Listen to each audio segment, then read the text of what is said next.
Trying to get like a set photo. What? Trying to get the photo for the front. Where are you going? I'm filming. So we're working on a cool one today, boys and girls. This is a 95-ish Toyota Previa van. This is just recently featured. One like this on Hoopy's garage. He's currently rocking around in one of these spaceships. Egg van. And I got a friend who needs a motor for one of these bad. And just so happens this one's got 150,000 on it. It has a dang good running motor. So we're gonna pull this motor out for him today and get his egg van back on the road. Oh, this is not just cool. The motors in these Previa vans are underneath the driver's seats in the center. This is the engine you're looking at right here, and they sit sideways. So there's your oil pan.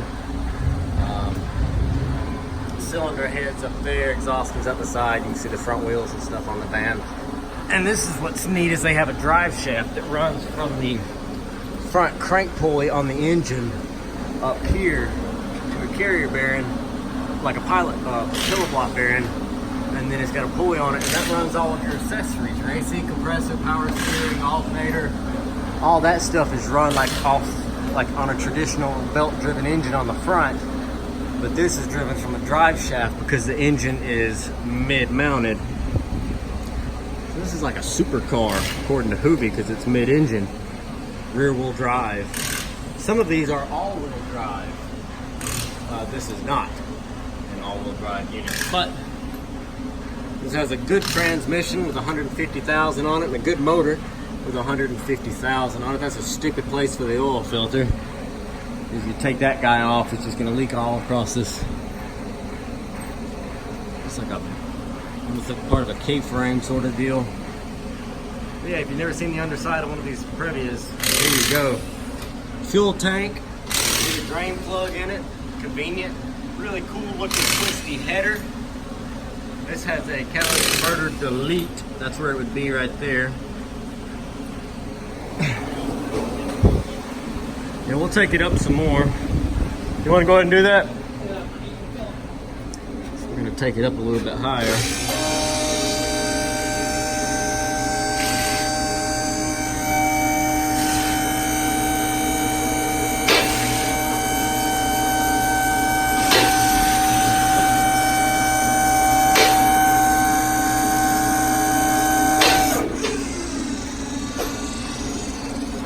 And like I was saying, so these are mid-engine.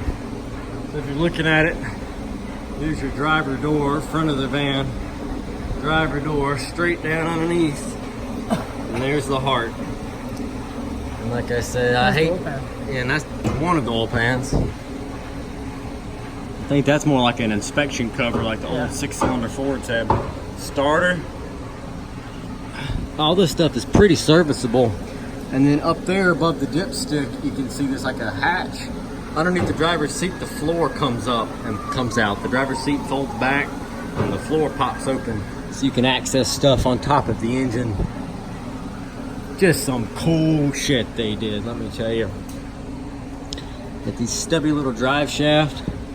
We're gonna save all this stuff because like I said, this previous stuff is kind of few and far between. So I want to save as many components of it as we can in case someone else needs parts. This tank is dented but not leaking. It still has fuel in it. So we're going to pull this bad boy out and put another Previa back on the road. Don't feel bad, folks. This thing, you know, the title was, well, it couldn't be put back on the road. Did not have a key. I had to hot wire it. I did drive it around. So I had to hot wire the ignition, get it to run. The body's pretty beat. The interior's not really nice either, but it's got a good running motor. And what happened to our friends is his has like 200 bajillion miles on it, and it got hot. It overheated, and when it did, it burnt the valves. Because there's a valve cover. It burnt the valves in the engine. Now it still runs, but it skips really bad, and it doesn't run very well. And like I said, this one, while it may be oily and dirty, it's a great motor, really solid, 150,000. So we're just gonna pull it out. He'll throw some gaskets in it and throw it back in that van and be on his way. So his looks like it rolled off the showroom floor. His is perfect. His is about this. This is more of a silvery blue. Doesn't look like it on camera, but it is. His is a baby blue, a beautiful baby blue. Interior is perfect. I mean, he's very meticulous about his cars. His looks, I mean, like I said, about brand freaking new. So it doesn't. I don't feel so bad killing a Previa to save another when this one's in such sad shape as it is. You know, on the surface. So, but it's not rusty or anything. Everything's really solid. Just a little oily and grimy. No big deal. But compared to his, like I said, his is absolutely perfect. So we're gonna use the parts that we can to keep his on the road and salvage everything we can from this one. If you need some parts, drop a comment down below. Let us know what you think. Whole front end's good on it. It's got good doors, sliding door, fuel tank, axles, rear end. I'm going to give him the transmission with this engine to have as a spare. It's got the aluminum wheels with the center cap still on them. They're dirty. They're really dirty, but I don't think they're destroyed. You see pitting and stuff on the center cap. Shocks are good on it. Door glass is good on it. Window motors. All that good stuff. Headlights. The hood. The rear hatch gate. Has all the rows of seats still in it. They're not torn. So if you need some stuff, let us know. Me and David are gonna get to it, and we're gonna try to get this motor out in the next hour. There's really not much to it. We're just gonna work at our leisure. The southern summer sun is working against us. Say that 3 times fast. And we're already up in the 90s and climbing. So I wouldn't be surprised if we hit them 3 digits today. It's just been rough. But got a big fan going over there. We're gonna knock this stuff out. So let's get to it.